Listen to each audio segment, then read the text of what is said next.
Smoke. OVS. Old Virginia Smoke. Old Virginia. This podcast is brought to you by the Kansas City Barbecue Store, the official provider of barbecue supplies to listeners of Pitmaster. Barbecue season is starting all around the country, and you don't want to miss out on this discount from the Kansas City Barbecue Store. From smokers and fuel to rubs and sauces, the Kansas City Barbecue Store has everything and anything you could possibly want. Make the Kansas City Barbecue Store your one-stop shop for all your outdoor cooking needs.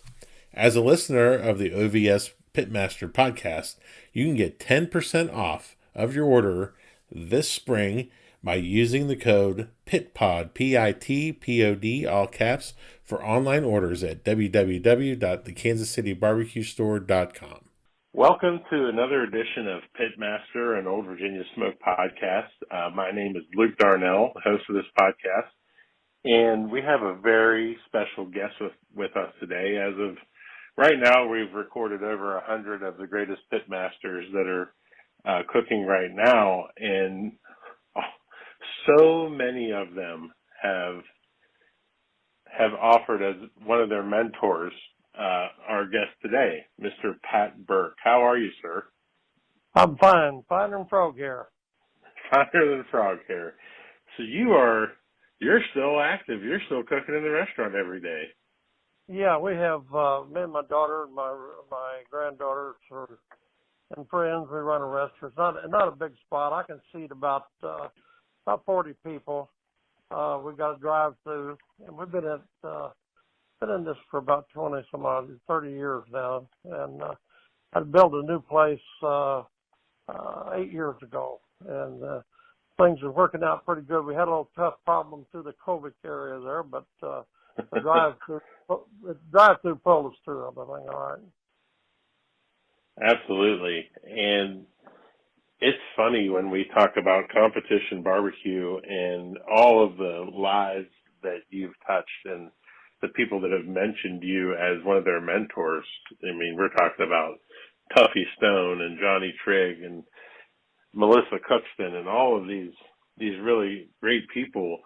But it's my understanding that one of your favorite things to do is to go and help newer teams when they're out there competing. Yeah, we started this a long time ago. Actually, I got into barbecue, and Mike Mills and we started a contest in Murfreesboro, Illinois, in 1988. And in '89, we decided, well, we need to get on this circuit and get acquainted with some people. So we went out on the circuit, and then we got first time out, well, we got into finals. So we didn't already know what was on, so we took a third place rib. This next time we went out, we went to Demopolis, Alabama, and we cooked all three categories and won the grand champion, which qualified us for Memphis in May. And back at that time, you had to win grand champions to be qualified for Memphis in May. It was more of a grand champion cook-off than it is now. So anyhow, we wasn't going to go. We were 600 miles from home driving along here, and I said, I don't think I want to go to Memphis. I've been there once. A lot of people, a lot going on. I don't know if we ought to or not. And no, we're not going to go.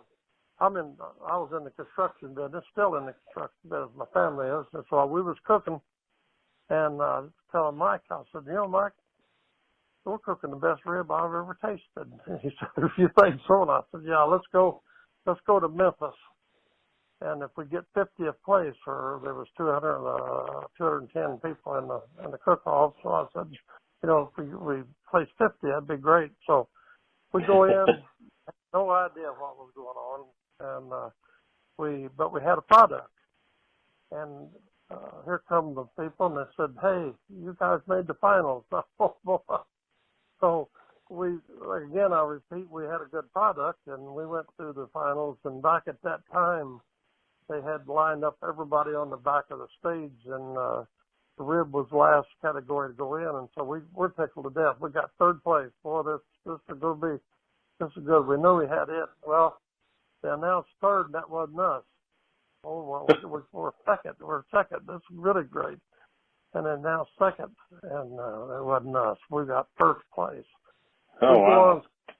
We go on stage, and the lady there gave us a first place trophy, and I put it on my shoulder. Was headed off the stage. There was about 5,000 people out in front of us, and he said, "Hold on a minute, we got something else here. The new world champion is Apple City Barbecue, Murfreesboro, Illinois." And we just sat down and cried. You know, it was so exciting. And then we went on from there and won two more world champions, and then 91 we got first place, missed the grand champion by 0.2 of a point. So it was good time in 5 years. And then I went on. We thought we was out of the barbecue business actually, and we retired the team out. Nobody mad at nobody, and we did well. So through the love of barbecue and the people that I met on the circuit, my wife and I come back and started a team called Tower Rock Barbecue. Yep. A little town that about 600 people that we was born and raised in, and so it was named after a rock across the river from us. So we went in that, and that was in '94, the last cook-off of the year. We went to it and won all 3 first places and a grand champion. So we was back on the roll again, you know, and I've always told people about this on any. Steve McQueen had a movie called On Any Sunday. And of course, it was involved in motorcycles, you know. But people in the competition barbecue world, it's on any Saturday. Somebody can win, and we was a living testimony of that, you know, of ending up with total cooks like Elaine, my wife and I, and Mike and I cooked 67 contests together. And then together I cooked 252 contests all over the place. Well, one of my deals was that I always liked to help the underdog. And I've even watched boxing matches before, and I'd fall for the underdog, you know. But anyhow, I would get the guys that never cooked before, and I'd help them out. And sometimes they come back and beat you on the thing, you know. But it makes you feel pretty good. I was one year I didn't make it on stage. I was 26 years on Memphis in May, and we was standing in the crowd, and there was 12 people on stage and went in and thanked their sponsors and everything, and every one of them would look in the crowd where I was standing and said, "I want to thank Pat Burke for that." So that was like winning. It was like winning the contest when you got all that, you know. But that's where I come from in the deal. Of course, we learned to cook. Barbecuing is you have to watch, you have to listen, and you have to have trial and error. That's barbecue. When you get to that point where you get the product you want, and you make some notes, and that's the way I want to do it every time, you know, instead of switching around. I often tell people, especially my students now that I'm teaching some classes and stuff, is that the best way to learn about competition barbecue is to get around a campfire with a bunch of people that have done it forever and just be quiet. That is absolutely true, you know. And then you, but you got to keep notes. You got to write things down and say, "No, I did this, did that." And then if you get something you like, and it's a flavor that seems like the judges were on, well, don't keep switching around. Just stay with it, stay with it, stay with it. I know in '91, my wife and I went by ourselves. We went to Florida, and I was concentrating on the shoulder. We had the rib pretty good, so we won the rib in the contest, and it was nice. And we got second place in a shoulder. And I told my wife, I said, you know, that was our old style of cooking. We're going to go back to it. That year, we ended up being the team of the year in the shoulder thing, because we stayed with exactly what we cooked, and we know how to cook, you know. That's great. If you were going to give advice to somebody who was just getting into competition barbecue, what would that advice be? Well, first thing you need to do, you need to go visit a contest and see what's going on, get the rules and regulations and what goes on, and watch around and get acquainted, with what is going to happen on the thing. A few years ago, they had a boot camp, they called it, for barbecue. And a friend of mine set it up, and it was real interesting. So I went to it, and I judged in it. And the guys were so excited because they come in. I said, see, you're all these newcomers. I said, you're ahead of the game here. Because when I started, I didn't know any of the judging procedure, nothing. I didn't know anything. I just happened to walk in, watch one contest, and that was it. But I think they need to go a couple of times and get acquainted with what they're going to do, because it's so expensive anymore to travel and cook, that you don't want to. You want to try to save all the money you can save, but you still want the knowledge of what's happening on it. And then you gotta want to cook. You gotta have. It's no different than playing football or anything else. You gotta want to do this. So if you want to do something, you'll wear somebody that's a pretty good cook out. You'll wear them out because you'll keep asking them questions. Then you got to go to trial and error. Yep. And that works out for you. Would you say that getting the right tenderness is absolutely the one paramount thing that cooks have to get right?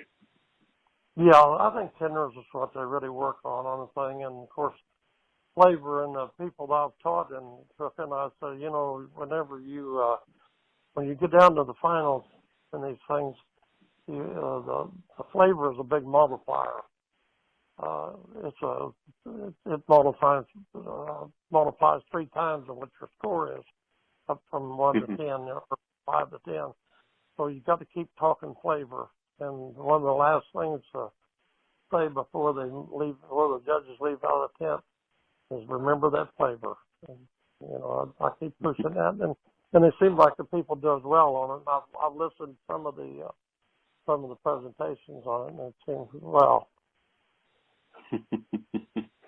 I'm really looking forward to this year's Memphis in May, as it'll be the first time that I've been there. You'll like that. There'll be a lot of people there, and maybe we'll get a chance for it. I don't know if you've met all of them or not, but I do know. I don't know all the newcomers.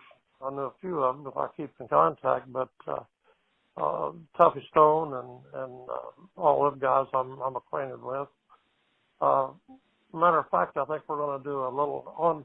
Usually, when I go to Memphis, I go on a Wednesday, and we'd all meet over at a Mexican joint over in West Memphis, Arkansas. And we'd Tuffy and I and Meyer and a bunch of us be there. And then we'd visit, and I got our team members with us and what have you. And then we do a Mexican thing. Well, the pace burned down, but I'm not going to go down to Friday this year, and I got other things to take care of. But we decided that we might do a little Mexican feed at Tuffy's booth, his cool. place. That'd be cool. If I can run into one another, I'll give you a call or something. We'll try to meet there and talk to some people. It'll be great because a lot of people will be there that Tuffy knows and I know. Absolutely. I want to ask a question because I think it's one of the most fascinating things is how you and Mike Mills, who both have restaurants in the same area, but yet we're great friends and came to be on a team together. That just seems like a pretty awesome story to me. Yeah, Mike and I was friends for 62 years before he passed on the thing. It wasn't like just run into him. We was river rats. We run the river on the weekends, and of course, a little beer drinking and barbecuing would be involved there too. And also, Mike and I, we'd meet not Monday morning, but most of we'd meet and have coffee and talk about what we did in the contest. And Mike was a real true friend of me and my wife, and the thing. And it was a pretty good lick. But we learned to barbecue, and we didn't have any calling outs about it. That was one good thing. So when we stopped the Apple City team, we just retired it. But that wasn't the end of our friendship. We stayed and talked, and my wife made cookies for Mike on Christmas, and we visited around, and then Mike and I had the chance to go to several contests ourselves and just talk with people. That was great too to do that. But we was friends for a lot of years on the thing. It was a great honor for me the one time that I was able to make it out there for the Murfreesboro contest to get to meet Mike before he passed. And I've gotten to know Amy a little bit over the years, and I can't wait to go back this year. I think the Murfreesboro contest is one of the bucket list contests that I think every barbecue cook should go and cook. I think it is. It's if you can win that. Well, right now, I don't seem that the Memphis Barbecue Network is getting as many teams they used to have.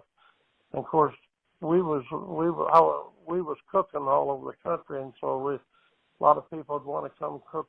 And whenever Mike and I run the contest, and Mike went to Las Vegas. Well, I was with the contest for 20 some odd years. So.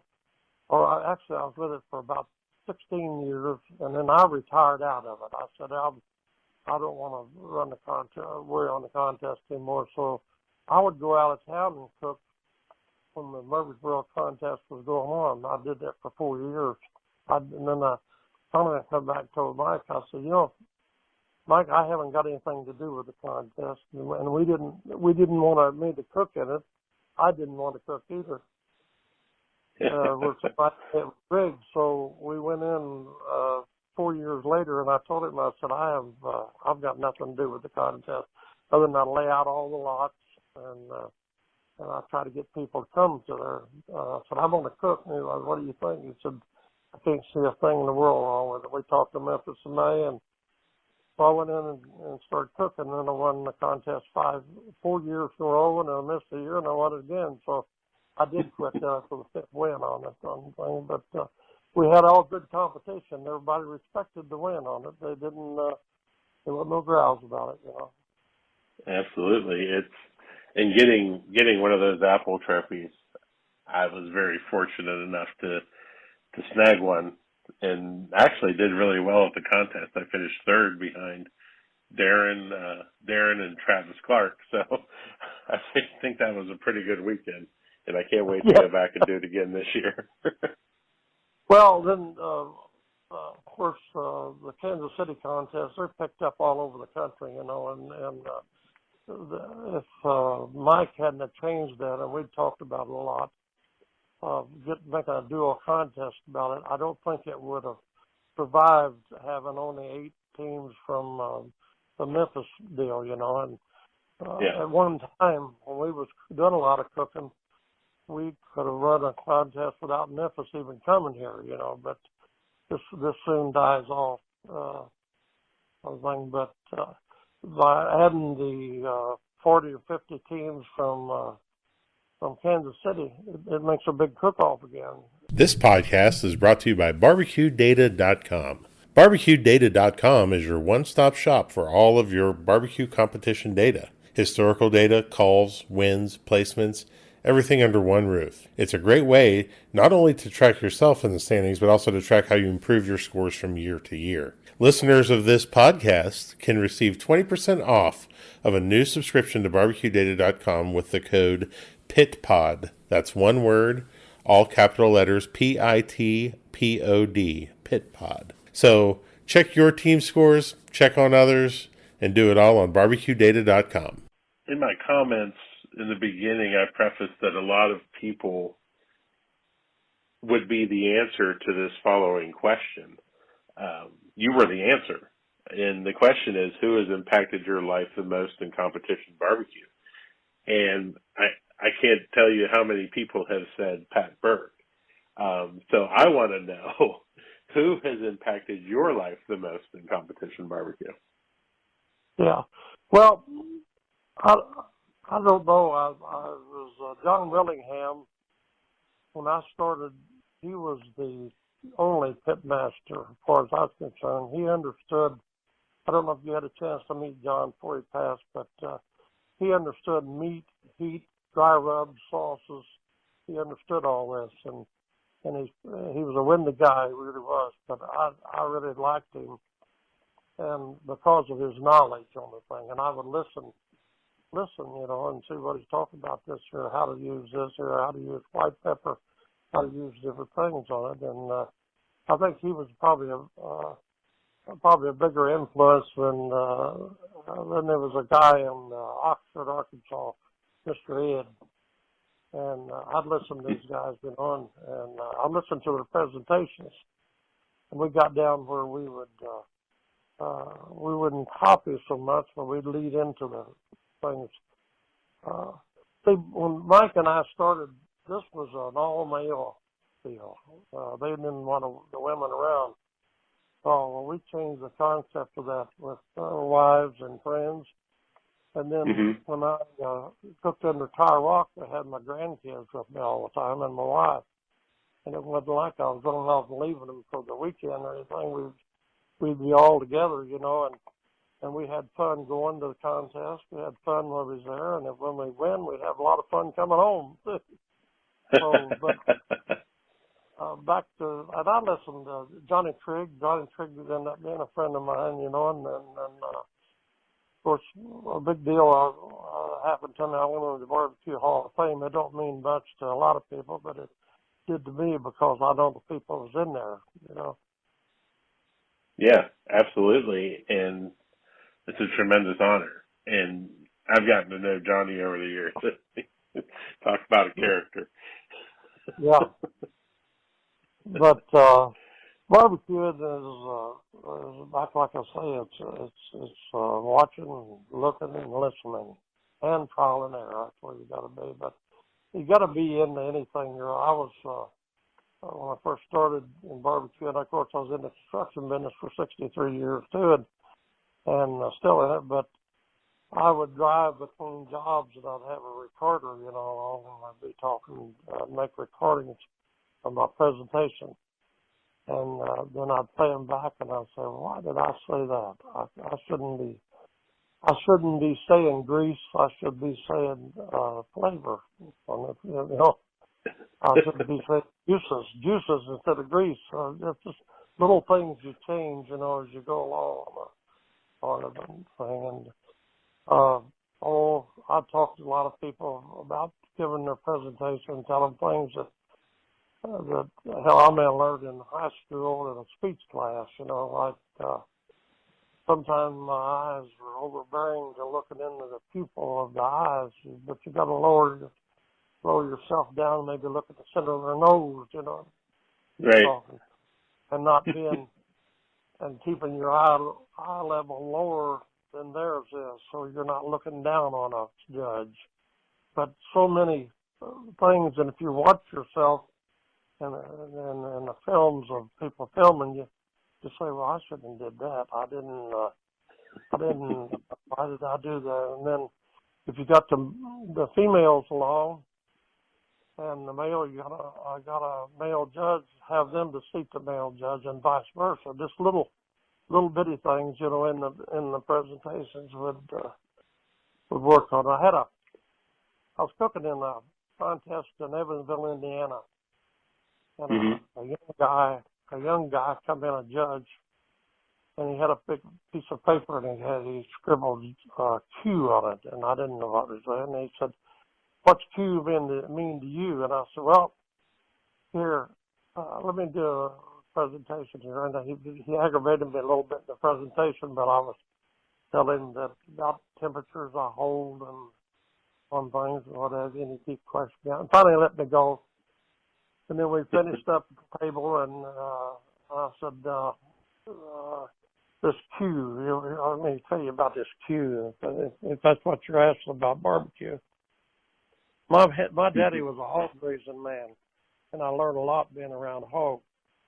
But I was on a trip going to Vicksburg, Mississippi. I was by myself.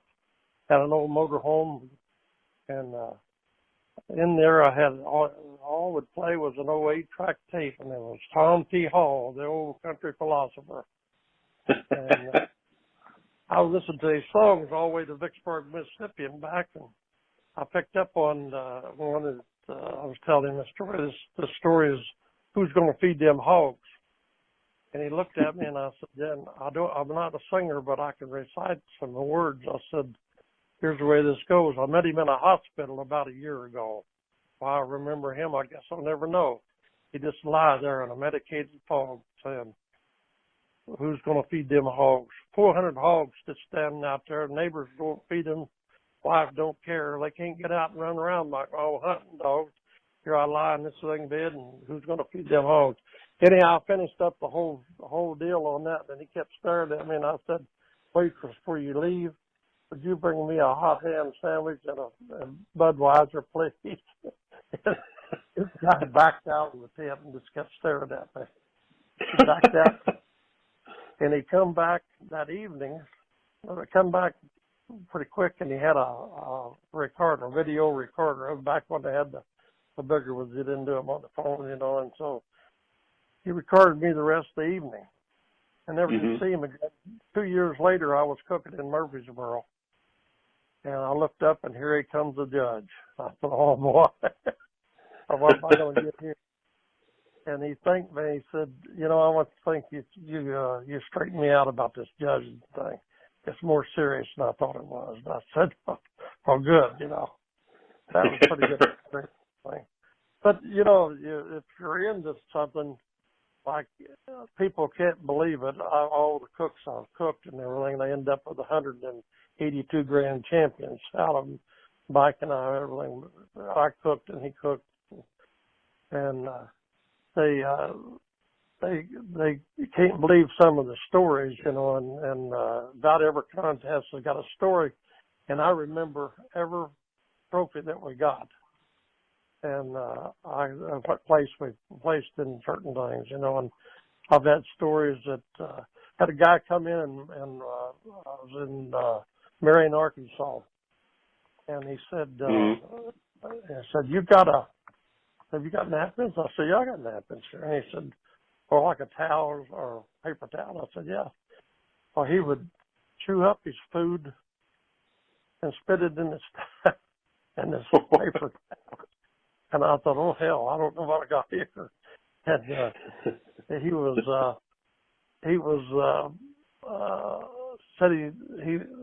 he tasted it. That's what I was after in him. So here come a rep, and he seen what was happening. He run in there, and then the guy was just finished up, and he said, "Here, I'll get you a new judge." I said, "No." I happened to see the guy as he went out the door. He gave me straight 10s, and I said, "Maybe we better just leave him alone, let him mark that away." So anyhow, but there's a lot of stories at every contest, and this is what people like to hear. That's what Tuffy's telling me. He wants me to come up and do a hog, open pit hog when he gets his school all lined out there, and if my health continues. I'm going to come up and do a deal there, so that would be interesting. But he says people like to hear stories, too, about barbecue and the places you've been, the people you met, and all this, so I'm interested in doing that. That's my cup of tea.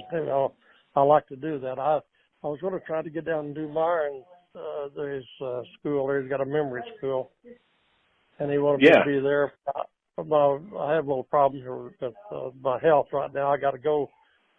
I've done treatments for cancer. I had cancer 15 years ago. I whipped it out and come back in a different spot. But we're taking it one day at a time, and we're keeping the good Lord's going to take care of us, I think, on that. I hope so. That been trying to keep in touch with you about that because it's something that a lot of people in my family have gone through, and it was great to hear your voice the other day. You're like, usually this knocks me down, but it didn't knock me down today. No, I got that. We're one day at a time. I'll get on.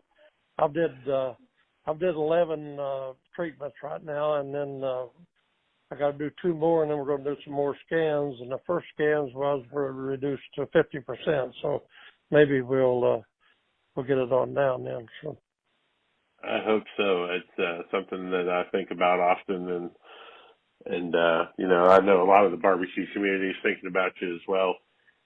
that's great. Did you have any superstitions or rituals that you had to do when you were competing? Not really. Not really. I'll just leave it like that. See, I have a ton, and I need to get away from some of that because I think it gets me in trouble.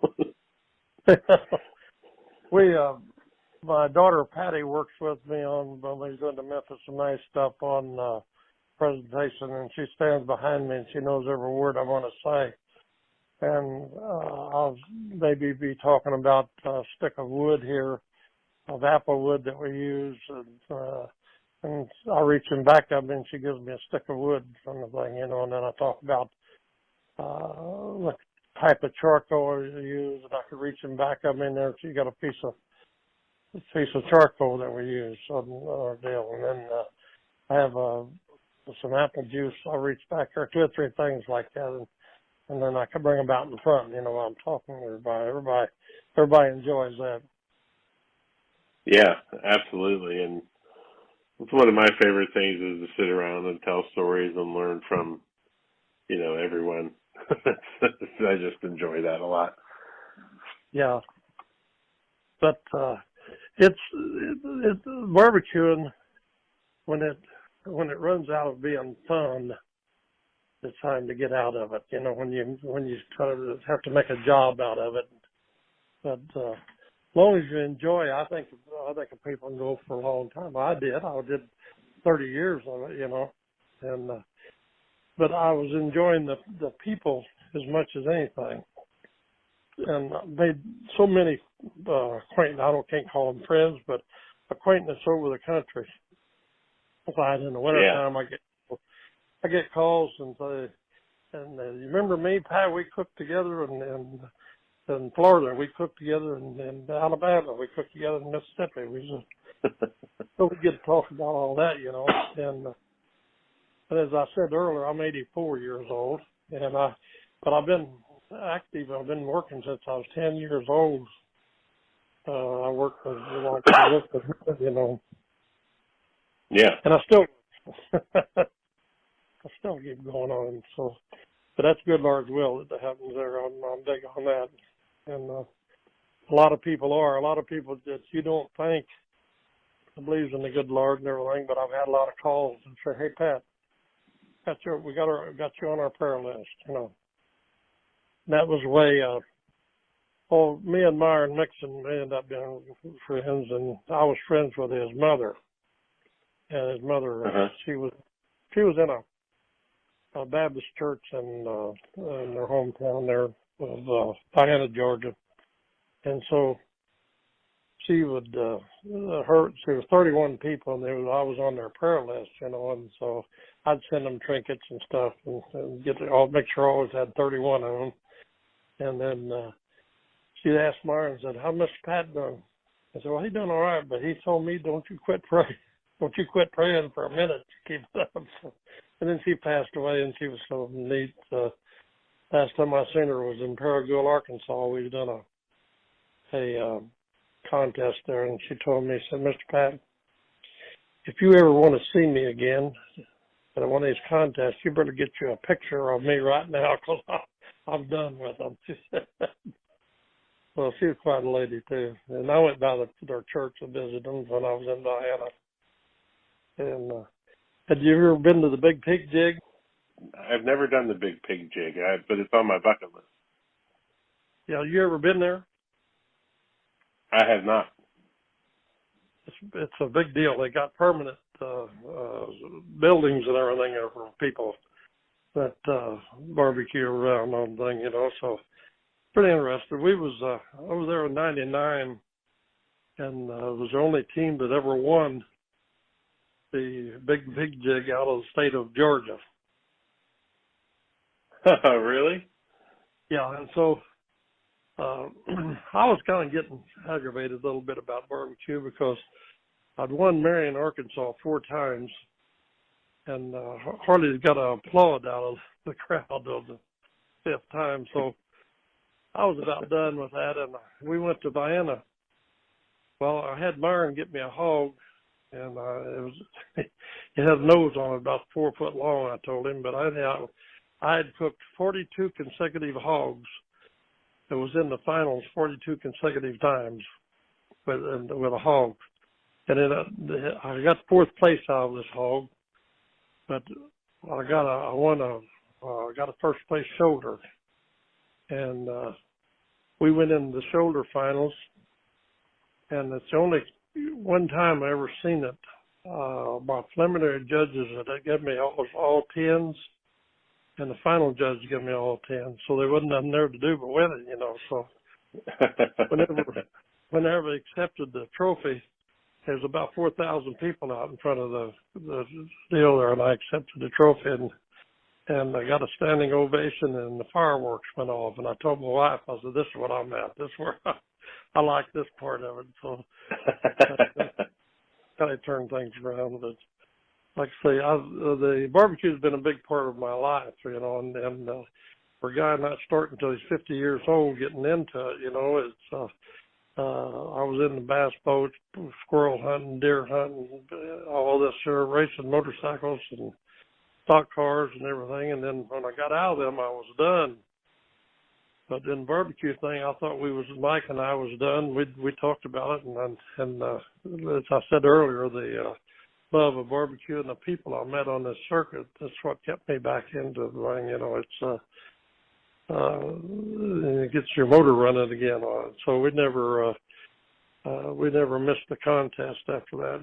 So one of my deals in presentation is this. This is my bass boat. This is my stock car. This is my motorcycle. I never did play golf. Didn't have time for that, but this is what I do. This is all my stuff together. That's pretty incredible, man. And we will definitely keep you in our thoughts and prayers. And I just want to thank you for taking some time today to be with me and to answer some questions. I really appreciate it. Okay, we'll be looking forward to seeing you at Memphis, May. I'll be in there the 19th and the 20th, all right? Absolutely, and I can't wait to see you, my friend, and take care, and we'll be thinking about you. Thank you for listening to Pitmaster, an Old Virginia Smoke podcast. Be sure to subscribe and like the podcast, rate the podcast, and to share it out with all your friends. Also, be sure to check out the Old Virginia Smoke YouTube channel as well. Tune in next week for another great episode of Pitmaster. For companies interested in advertising, please contact Old Virginia Smoke directly via www.oldvirginiasmoke.com. Pitmaster, an Old Virginia Smoke podcast, is edited by Chris Sedanka. Pitmaster, an Old Virginia Smoke podcast, is a property of Old Virginia Smoke, LLC. All rights reserved. Copyright 2022. Old Virginia Smoke.